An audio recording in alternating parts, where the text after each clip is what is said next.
السلام علیکم ناظرین، خوش آمدید ایران کے سب سے بڑے اور تاریخی صوبہ کرمان کے ایک دلکش سفر میں۔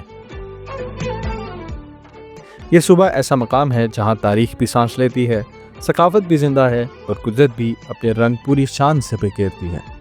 یہ صوبہ ایران کے جنوب مشرق میں واقع ہے، مساحت کے لحاظ سے ملک کا دوسرا سب سے بڑا صوبہ۔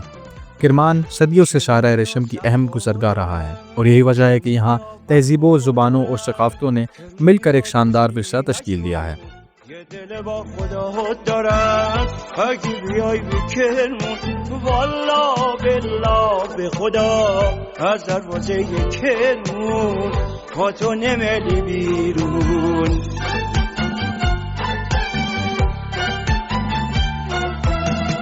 کرمون آسمونش والا با صفایه صافی اخترونش مثل قلب مایه۔ کرمان اپنے ہاتھوں سے بنے قالینوں، پشمینہ، تانبے کے برتنوں اور روایتی ہنر کے لیے مشہور ہے۔ یہاں کے بازاروں میں آپ کو ایران کی قدیم ترین دستکاریوں کی جھلک نظر آئے گی، اور سب سے خوبصورت چیز کرمانی لوگوں کی مہمان نوازی اور گرم جوشی جو ہر مسافر کو اپنا بنا لیتی ہے۔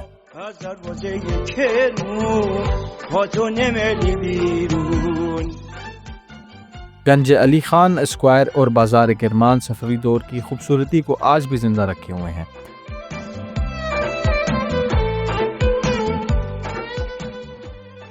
یہاں کا تاریخی ارگ بم دنیا کا سب سے بڑا مٹی سے بنا ہوا قلعہ ہے، انسان کی تخلیقی صلاحیت کا حیرت انگیز شاہکار۔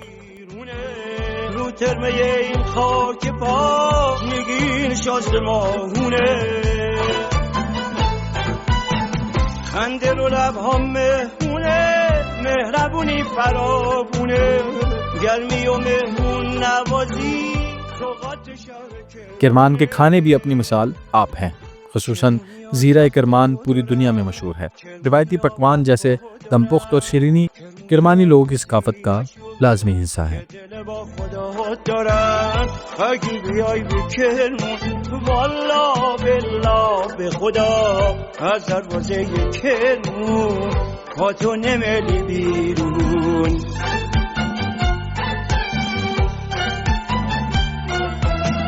کرمون و عطر زیره کرمون بی نظیره اینجا لحظه لحظش از یادت نمیره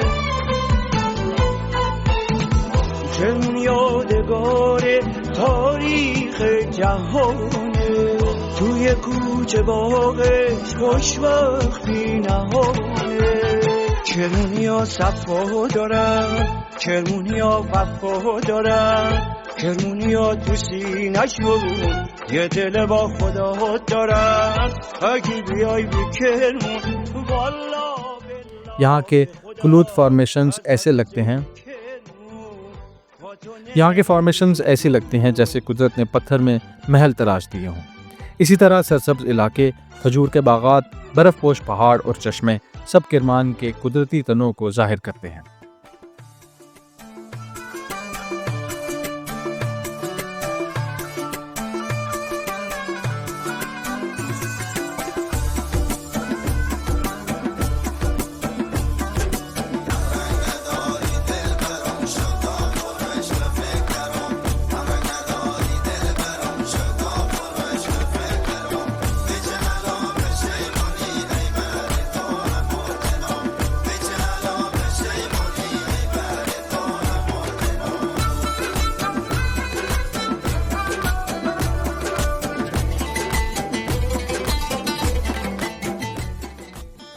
کرمان کی لوت ڈیزرٹ، جسے دنیا کی سب سے گرم مقام کہا جاتا ہے، حیرت انگیز قدرتی عجائب سے بھری ہوئی ہے۔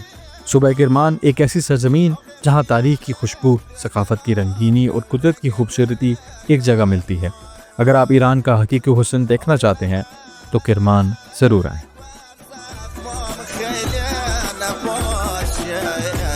ای که دل برای کلام رو تگل بگوی